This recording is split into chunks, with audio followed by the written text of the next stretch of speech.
Numbers chapter 12 has some great color wordplay in it to really kind of shape how the story gets told. Hi guys, this is R.A. Sweeney here to talk to you a little bit more about just some interesting biblical language things that we find throughout the Bible.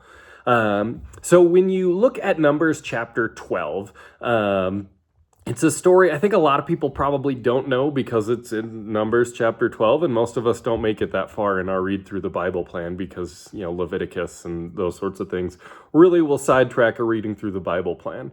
But if you follow the story of Moses from Egypt all the way to the border of the Promised Land, you've got these repeated cycles of rebellion that happen at a few stages, and it's basically the same thing that's happening, but it's escalating in intensity over time.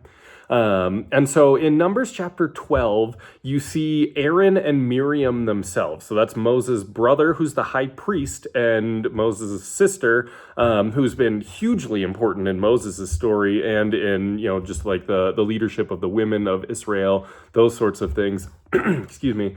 They both rebel against Moses, and they're like, hey, you shouldn't be in charge. Like, we're going to take control from you, which not a great idea, but they decide to do that. And the way the story tells it is they get mad at Moses because he had taken a Cushite woman, which Zipporah, Moses' wife, isn't really described as a Cushite very often.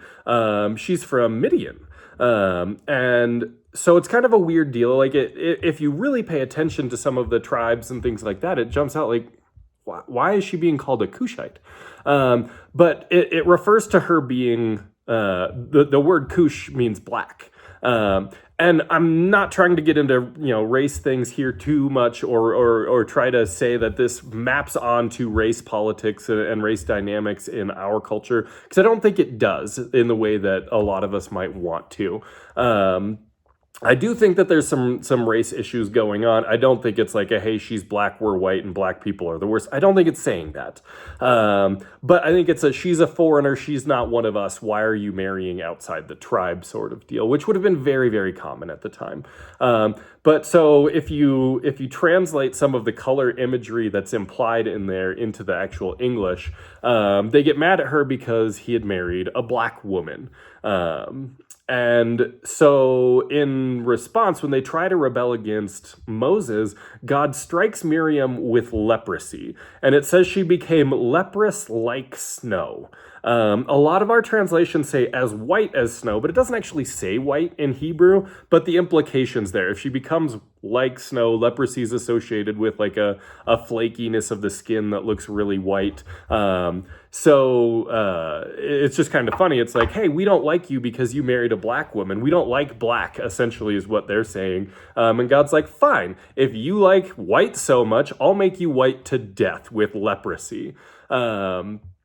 And so then she, gets leprosy, and then Moses prays for her, and God ends up healing her at Moses' request. But I just think it's kind of an interesting story of, we don't like the blackness of her, and God's like, fine, if you don't like black, I'm going to make you so white that you die from it. And again, I'm not saying that, black people, white people, either's better or worse. I don't think the Bible supports any of those sort of race dynamics, but I thought it was a funny way that the colors are used to kind of tell the story. Like, you like this? Fine, I'll make you so much the opposite that you die from it. So I found that interesting. I hope you guys enjoy these sorts of things as much as I do, and hope it's a blessing. Thanks, everyone.